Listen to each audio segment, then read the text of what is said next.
तो पिछले एपिसोड के एंड में जैसा कि हमने देखा था, शियोन से असानो को पता चलता है कि कुरोगाओ से उसे जो स्टोरेज डिवाइस मिला था उसमें मिसुमी के पेरेंट्स की मैरिज रिसेप्शन की गेस्ट लिस्ट है और उस लिस्ट में असानो के पेरेंट्स के भी नाम थे। यानी कि असानो के पेरेंट्स और मिसुमी के पेरेंट्स दोनों ही एक दूसरे को काफी लंबे वक्त से जानते थे और इन बातों से असानो को समझ आता है कि उसके परिवार की मौत कोई हादसा नहीं थी। और फिर उसे तेनपोपो नाम की एक ऑर्गेनाइजेशन के बारे में पता चलता है और इसके बाद क्योइचिरो से असानो को ये भी पता चलता है कि तेनपोपो ने ही मिसुमी की माँ यानी कि योजाकुरा फैमिली की 9th हेड को मारा है। और इसके बाद उसे एक प्रोजेक्ट के बारे में पता चलता है जिसमें तेनपोपो योजाकुरा फैमिली का ब्लड हासिल करना चाहता था, क्योंकि इनके ब्लड में सोमेनिन नाम का एक प्रोटीन पाया जाता है जो आपकी फिजिकल और मेंटल एबिलिटीज को बूस्ट करता है। और इसीलिए तेनपोपो मिसुमी को मारकर उसकी बॉडी में से उसका पूरा खून निकालना चाहता है। और इसके बाद अपने मिशन के दौरान असानो को ये भी पता चलता है कि तेनपोपो ने सिंथेटिकली एक सीरम बना लिया है जिसको अपनी बॉडी में इंजेक्ट करने पर वो आपको इतनी ज्यादा ताकत दे सकता है जितनी आपकी बॉडी सह सकती है।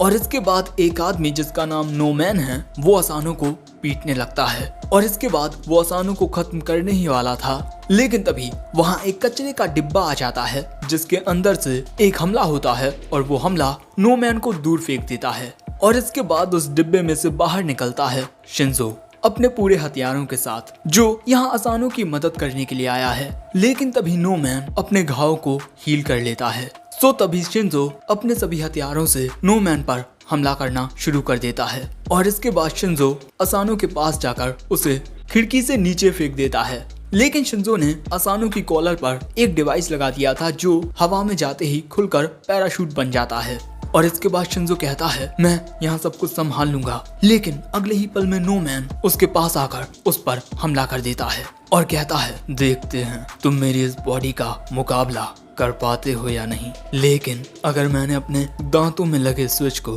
प्रेस कर दिया तो क्या होगा तुम समझते हो ना। ये पूरा होटल और इसके सभी लोग धमाके से मर जाएंगे और सिर्फ एक रास्ते से ही तुम मुझे ऐसा करने से रोक पाओगे। तुम जानते हो ना, तुम्हें यहाँ खुद को सैक्रिफाइस करना होगा। और इसके बाद नोमैन शिंजो को पीटना शुरू कर देता है और शिंजो भी उस पर पलटवार नहीं करता। और यहाँ नोमैन शिंजो को इतने बुरे तरीके से पीट रहा था कि नीचे के फ्लोर्स हिलने लगे थे।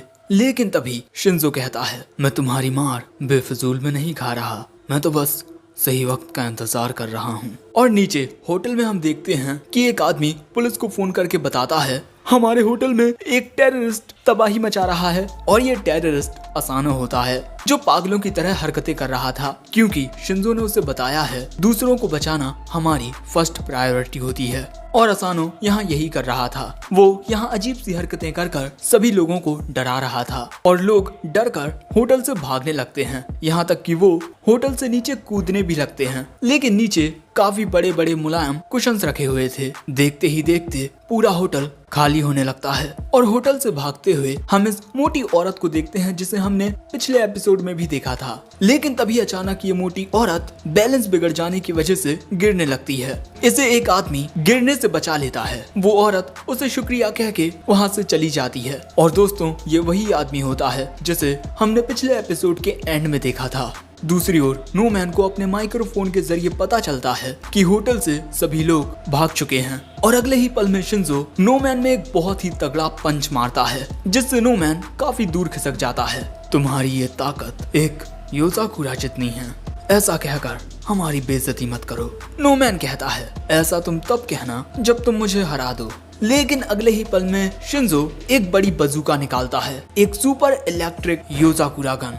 और इस गन के थोड़े अलग कॉम्प्लेक्स शेप होने की वजह से पूरी योजाकुरा फैमिली में सिर्फ शिंजो ही इस गन को फायर कर सकता है। नोमैन कहता है तुम्हें क्या लगता है तुम्हारे इस गन शॉट से मैं बच नहीं पाऊंगा। लेकिन तभी अचानक नोमैन के नीचे की जमीन चटक जाती है। शिंजो कहता है तुम आज यहाँ इसीलिए नहीं हारोगे क्योंकि तुम्हारा सामना मुझसे हुआ है, बल्कि इसीलिए हारोगे क्योंकि तुमने मेरे छोटे भाई को कमजोर समझने की भूल की है।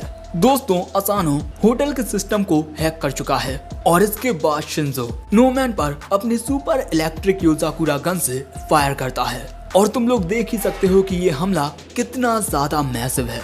सभी लोग इसे देखकर बहुत चक्के रह जाते हैं और इसके बाद हम नोमैन को देखते हैं जो इस हमले के बाद वहीं गिरकर बेहोश हो जाता है। और ये सब देख हेलीकॉप्टर में बैठा माकोतो कहता है तो एक फेक सीरम से कुछ नहीं होने वाला, लेकिन मुझे काफी सारा डाटा मिल गया। नोमैन का काम यहाँ खत्म हुआ, अब बारी असली आदमी की है। नोमैन के हार जाने के बाद शिंजो चैन की सांस लेता है और कहता है मैं तुम्हारे पास आ रहा हूँ असानो। लेकिन तभी अचानक हम देखते हैं कि असानो जरा डगमगाने लगता है। सो से एक आदमी आकर पकड़ लेता है और ये वही आदमी है जिसे अब तक हम 2-3 बार देख चुके हैं। इसके बाद वो आदमी यहाँ से जाने लगता है। असानो उसे बचाने के लिए शुक्रिया कहता है, लेकिन वो आदमी असानो से कहता है तुम्हें अपना ख्याल रखना चाहिए बच्चे, क्योंकि अगर तुम्हारा शरीर कमजोर रहेगा तब तुम उनकी हिफाजत नहीं कर पाओगे जिन्हें तुम बचाना चाहते हो। और दोस्तों, इस आदमी के हाथ में एक रिंग होती है।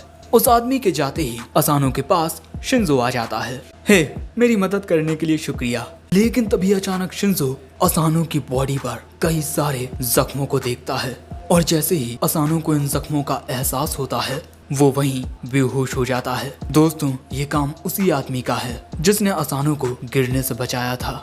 अगले ही पल में शिंजो असानो के पास जाता है और उसे पकड़कर कहता है तुम ठीक तो हो ना असानो? लेकिन असानो कुछ नहीं कहता।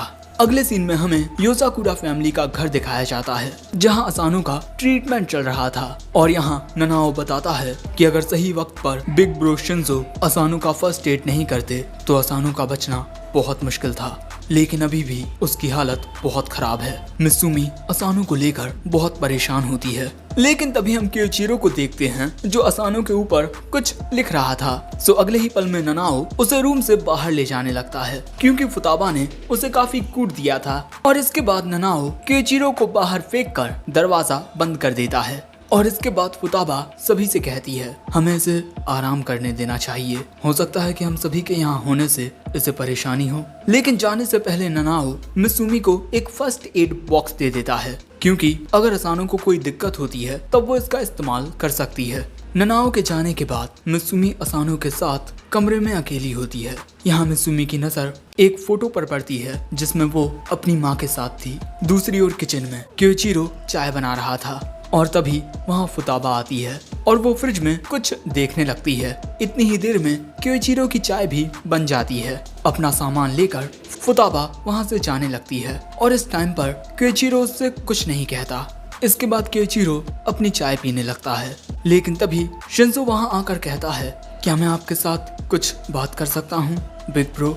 शिंजो को देख क्योइचिरो कहता है हर एक चीज का दोष खुद को मत दो, जो भी हुआ उसके जिम्मेदार तुम नहीं हो।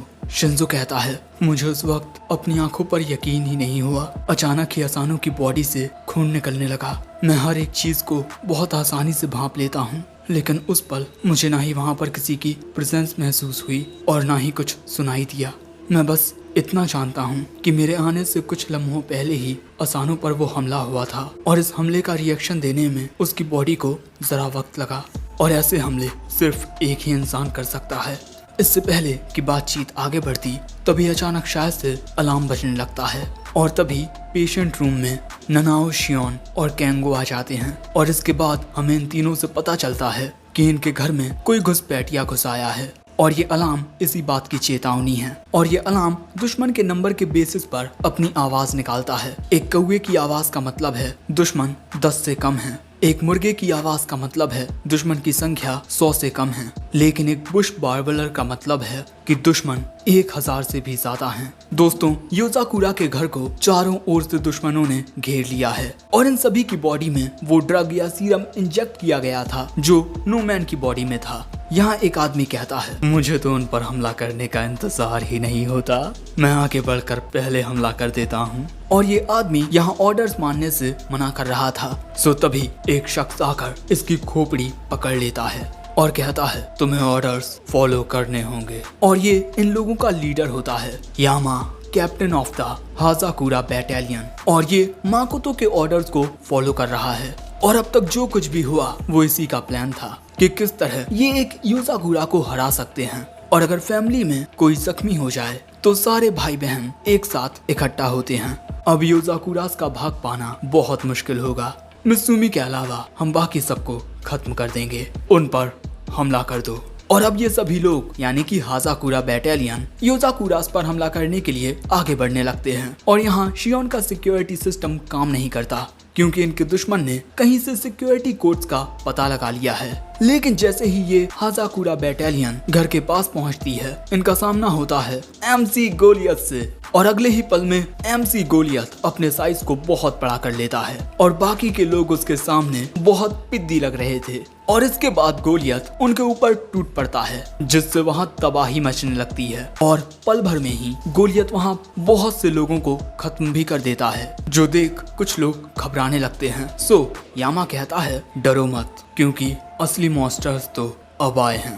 और अब यहाँ आते हैं ननाओ, शिंजो, केंको, शियोन और फुताबा। और इसके बाद यहाँ क्योइचिरो भी आ जाता है और अब ये सभी एक साथ मिलकर दुश्मनों का सामना करने वाले हैं। और अगले ही पल में घमासान युद्ध शुरू हो जाता है। ननाओ अपने हाथ का साइज बढ़ाकर एक ही बार में काफी सारे लोगों को दूर फेंक देता है। केंगो अपने काफी सारे डुप्लीकेट्स बनाकर लड़ रहा था और वहीं शियोन अंतरिक्ष की सैटेलाइट से इन लोगों पर हमला कर रही थी। वहीं शिंजो अपने रोबोटिक कचरे के डिब्बे के साथ इनका सामना कर रहा था और फुताबा के सिर्फ दौड़ने से ही सारे लोग दूर फेंकते जा रहे थे। लेकिन ये लोग फिर खड़े हो जाते हैं क्योंकि इनकी बॉडी में वो स्पेशल ड्रग होता है जिस वजह से ननाओ और शियोन के हमले इन पर काम नहीं कर रहे थे। लेकिन इसके बाद फुताबा को गुस्सा आ जाता है और फिर तबाही मचने लगती है।